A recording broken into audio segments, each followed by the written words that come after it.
Hello everyone, welcome to my channel Abritta. আর আবৃত্তা চলেছে তোমাদের সামনে আমাদের একটি ব্লগ নিয়ে। তোমরা সবাই কেমন আছো? আশা করছি সবাই খুব ভালো আছো ঠাকুরের কৃপায়। আর আমিও তোমাদের ভালোবাসায় বেশ ভালোই আছি।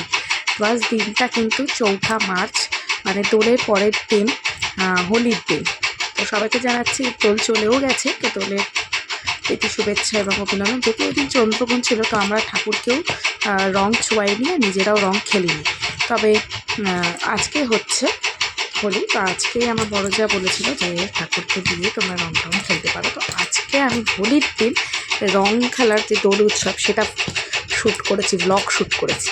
তো আজকে সারাদিন কী কী করি না করি অবশ্যই তোমার সাথে শেয়ার করবো। সকাল সকাল দেখো সুরজিৎকে দোকানে চলে গেছে, আর আমিও সমস্ত বাসি কাজ টাজ ছেড়ে ওকে চাটা করে দিয়েছিলাম, মুখ খেয়ে গিয়ে দোকানে চলে গেলো। আমিও জামা কাপড় কেচে কুচে এসে এখন পুজো দিতে বসেছি। আর আজকে দুষ্টুর স্কুল ছিল খোলা, তবুও কিন্তু দুষ্টুকে আমি স্কুলে পাঠাইনি।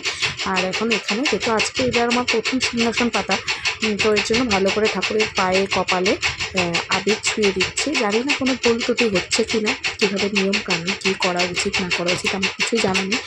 নিজে যেটুকুনি পারি সেটুকুনিতেই করার চেষ্টা করেছে। আর বৃন্দাবন থেকে প্রেমানাথ মহারাজের আর রাধাকৃষ্ণের যে একটা ফটোটা এনেছিল সেটাও আজকের দিনেই আমি কিন্তু টানিয়ে দিয়েছি। তো কেমন লাগছে অবশ্যই কিন্তু কমেন্টস করে জানিয়ে।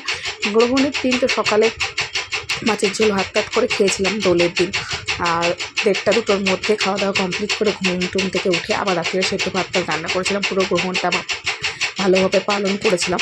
তো একটু আপডেট দিয়ে দিলাম দোলের দিন আমরা কী করে কাটিয়েছি। তো আজকে হোলির দিনটা কী করে কাটাই অবশ্যই তোমার সাথে শেয়ার করবো। পুজো টুচো দিয়ে উঠতে না উঠতেই দেখলাম পাড়া দিয়ে একটা নগর যাচ্ছে। খুবই খারাপ লাগছে একটা বিষয় ভেবে। রাত্রিবেলায় যেহেতু সবাই ঘুমিয়ে থাকে, সেই টাইমটা ভিডিও এডিট ভয়েস ওভার দিতে যেহেতু সবথেকে বেশি সুবিধা হয়, আর সেই টাইমেই আমি ভয়েস ওভার দিচ্ছি, ভিডিওটা এডিট করছি। বাচ্চা কাচ্চা সামলিয়ে সব কিছু সংসার সামলে ভিডিওটা তোমাদের সামনে দিতেও একটু লেট হয়ে গেল। কিন্তু দেখো এখানে সেটা করেও শান্তি নেই। ফ্যানের এত আওয়াজ বিকট, একটু হালকা স্লো মোশনে চালিয়ে রেখেছি যাতে বাচ্চাগুলো ঘুমাতে পারে ঠিকঠাক করে। এমনই একটা ওয়েদার যাচ্ছে, পাখা না চালালে হয় না। আর এরকম বিকট একটা আওয়াজ হচ্ছে, সেই আওয়াজটাকে মানিয়ে নিয়ে তোমাদেরকে আজকে ভিডিওটা দেখতে হবে। কি আর করব, একটু মানিয়ে নিও। তো নগর তো চলে গেল, আর আমি আর বড় যা ছোটোটাকে কোলে করে নিয়ে একটুখানি হালকা এগিয়ে গেছিলো। তো ওখান থেকেই ওরা টিপ পরিয়ে দিয়েছিল ছোটোটার। আগের বছর যেহেতু একদমই ছোট ছিল, তো ও ঘরেই ছিল, ওকে সামান্য একটুকু আবির ছোঁয়ানো হয়েছিল না। তো এবার বলতে গেলে কিন্তু দ্বিতীয় দোল উৎসব, কিন্তু তার মধ্যেও ও কিন্তু ফার্স্টেই আজ এবারে সেই আবিরটা ছোঁয়া পেল। তো সর্বপ্রথম রান্নাঘরে এসে ভাত তো হয়েই গেছিলো, আর তার সাথে দুদিকে দুটো দুধ জাল দিচ্ছি, আর একদিকে বসিয়ে দিচ্ছি সুরজিতের জন্য ডালিয়া। আজকে বাড়িতে ভাই আসবে, তো তার জন্য চিকেন রান্না করছি। ভাইকে ডেকেছি একটা জরুরি কাজে। আস্তে আস্তে ব্লগগুলো তোমাদের দিতে থাকবে, তোমরা জানতে পারবে যে কী জরুরি কাজ কী না কী। আর ভাই আসার সময় নিয়ে এসেছিলো কচুরি আর তরকারি। তো সেটাই দেখো এখানে আমারটা বেড়ে নিয়েছি, ভাইয়েরটা ভাইকে দিয়ে দিয়েছি, আর বড়ো মেয়েরটা বড়ো মেয়েকে। এইবার ওরা নেমে যাচ্ছে কিন্তু রং খেলতে। আর এই যে টি শার্টটা আমার বড় মেয়ে পরেছে, এটা কিন্তু ওর গেল বছরের টি শার্ট। রং খেলার পরে আমি ভালো করে ডোলে কেচে কুচে আবার রেখে দিয়েছিলাম, আর এখন দুই বোনকে মিলে যাচ্ছে রং খেলতে।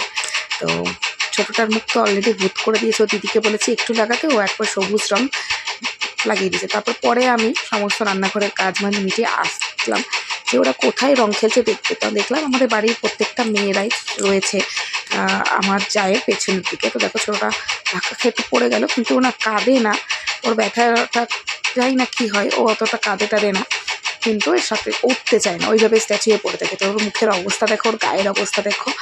তো জানি না, এবার রঙগুলো খুবই ভালো ছিল, আবিরগুলো সহজে রিমুভ হয়ে গেছে, দাগ চোখ থাকেনি। আর ছোটোটার ঠান্ডাতে একটু ধাত আছে, তার জন্য ঠান্ডা তো একটু লেগেছেই। তো কোনো ব্যাপার না, ওষুধপত্র খাওয়ালে ঠিক হয়ে যাবে। পেছনে রাস্তায় দোল খেলে এবার ওরা সামনে এসেছে বাড়ির একদম ফ্রন্টে।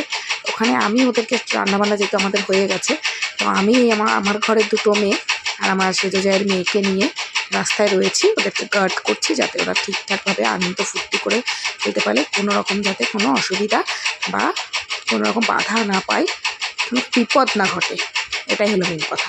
তারপরে তো স্নান টান করে খাওয়া দাওয়া করে নিয়েছিলাম। সন্ধেবেলায় এসছে মামা, তো মামা এসছে, আমার মামা হয়, একটু দুঃসম্পর্কেরই মামা কিন্তু মামা হয়। তিনি এসছে একটু ইলেকশনের কাজ করানো দরকার বাড়িতে, সেই কাজের জন্য। আর ভাইকে বললাম তুই ততক্ষণে পুজোটা দে, আমি আর এখন আর পুজো টুজো দেবো না, আমি চা বসাই।